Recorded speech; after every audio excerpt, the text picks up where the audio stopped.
Am I the a-hole for telling myself that she can't speak for my brother's late wife? My brother met his late wife, Emer, when they were both 12. I was 14. Emer and I became really amazing friends, and she and my brother ended up dating by the time they were 14 and were together until her death just after her 28th birthday. They had 2 boys together who were 5 and 7 when Emer died. 2 years after Emer died, my brother met his current wife Laura. They dated for 2 years and got married 18 months ago. The boys are now 11 and 13. The boys aren't really crazy about Laura. They are respectful, but she wants a more motherly relationship with them and they're not interested in that with her. My brother was sorta upset about their lack of interest in a closer relationship with Laura, and we were talking about it recently, and I brought up our own complicated relationship with our dad and his second wife. The background there is my brother and I are both adoptees. Our mom was the woman who adopted us at our births with our dad. She died when we were 6 and 8. Our dad pushed for us to call his second wife Mom. His wife pushed for the same. The fact we were adopted was used as a reason why we should be able to accept his wife as our mom. Because we weren't biologically related to our mom. Neither of us ever saw her as anything else, and Dad decided we should have no contact with each other if we didn't accept his wife and her kids as our mom and siblings. Emer knew how bad things were with our dad and his second wife, and she often heard my brother vent about how shitty Dad for never understood that him falling in love with someone else enough for them to be his wife didn't mean we would feel the same way about the same woman for her to be our new mom. When Emer knew she was dying, she told my brother to remember that if he found someone and their boys didn't want her to be more than his wife.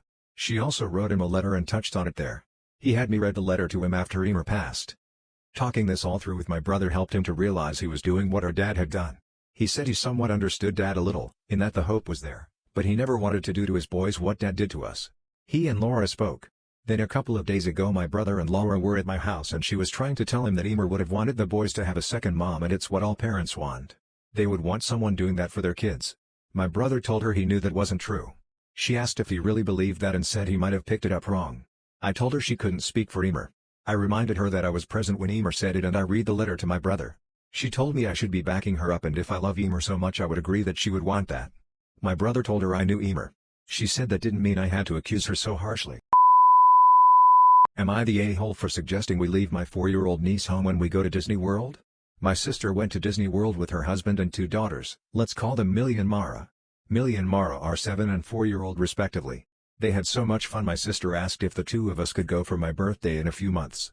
I said sure, but we should bring her older daughter, Millie, along because she's incredibly well behaved and loves Disney World above all things.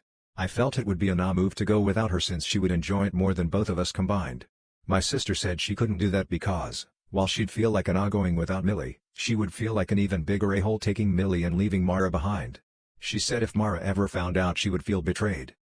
The thing is, during their trip, Millie had the time of her life and was well behaved as usual. Mara also had fun, mainly at the hotel pool, but she is prone to tantrums, and not only did she have multiple fits, she refused to go on about 90% of the rides because she was afraid of the dark, of enclosed spaces, of loud noises, etc. Of course, this probably isn't all too unusual for a 4-year-old. But my sister and her husband had to take turns missing rides so one of them could sit with Mara each time she didn't want to go on one. When my sister and I go, I would like us to be able to ride whatever we please. Millie won't impede that goal, but Mara would. Plus I would genuinely enjoy having Millie there. She is hilarious and makes such outings fun. Frankly, I would feel like an a-hole going without her. Am I the a-hole for booking a venue without telling the owner that the celebrity her daughter loves would be there? After high school my friends and I left our hometown and I settled in a major city about a couple hours away. My friend Elizabeth, who lives several states away, wanted to have her wedding back home. I helped her look for venues, specifically ones that were self-contained, i.e., where we could sleep, eat, have the ceremony, and have the reception. Nancy, a hometown acquaintance, runs the venue we chose, and while in the process of visiting and getting everything finalized, I discovered that Nancy's young teenage daughter Natalie is obsessed with a specific celebrity, Alice, to the point of having Alice-themed merchant posters on her walls. Elizabeth became friends with Alice a few years ago, but I didn't know until we had a logistics call that Alice was going to attend the wedding. Alice mentioned that she wanted to be just another friend at the event instead of doing things like taking photos and signing autographs, and that she was fatigued from her latest project, which involved a lot of fan interaction. I reassured her that we were going to stay out in the countryside with a small group of people, so everything would be fine and she'd be just another wedding guest. The wedding went off without a hitch, but afterward Alice posted few photos with no location identifiers to social media. Still, Natalie follows her, recognized a couple of distinct landscape features, and was hysterical that Alice was at her mom's venue and she didn't get to meet her. Nancy is furious with me, and thinks that not only should I have told her Alice was going to be there, but that I should have gotten Natalie in front of her. I'm honestly torn and genuinely feel badly for Natalie, but it also feels like I would have been violating Alice's privacy to do so. Am I the a-hole for outing my brother to his in-laws and kids? My parents live with me because I bought their house when they were going to lose it. They were going to lose it because of all the money they spent keeping my brother out of jail and keeping him in rehab. My brother is clean and sober now. Married, with kids. Religious. With a father-in-law that gave him a great job. He has never paid my parents back 1 cent. I live in the basement suite with my girlfriend and my dog. I make good money and my parents deserve to have a good life. They did what they thought was best.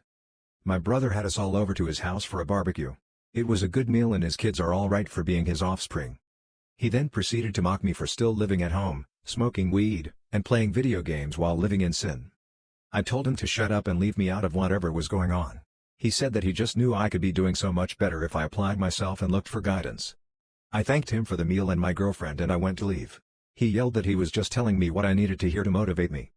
I got upset, so I said I was motivated. I said that I liked to smoke weed and to drink. But that I paid for it myself with money I earned from a job. I never stole from our parents to pay for drugs. I said that I lived on the basement of a house I owned because I couldn't afford 2 houses. One for me and one for our parents. And that since they went into debt to pay for his lawyers and rehab, I was subsidizing his life. I said that my college fund went up his nose. I may be bitter. We left. I guess his wife, who knew everything, had never told her parents. My parents understand why I blew my top, but they think I should have kept it in until it was only family there. Am I the a-hole for telling my in-laws it was on them to explain to their guests why there weren't any places for them at my wedding reception? I married my husband last weekend after about a year of planning. The ceremony went off perfectly even with kids in the church. The formal photos weren't delayed. No one got drunk and wrecked anything. No one insisted on bringing their emotional support goat. The only hitch was that my in-laws invited about 10 extra people without telling us. Not relatives or anything. Just friends of theirs we did not invite since we don't know them. I did not notice them at the ceremony and it wasn't until the reception that there were issues. There was no seating for them.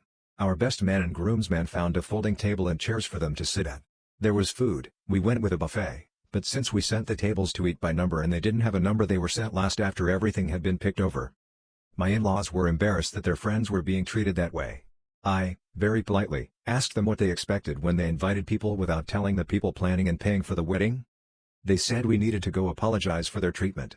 I said I would, but I would also explain that they had not actually been invited. If they wanted their guests told anything else, then they had to go explain. They are upset with me. My husband has my back 100%. I think I could have been more gracious, but I also think it should not have fallen on us to deal with it.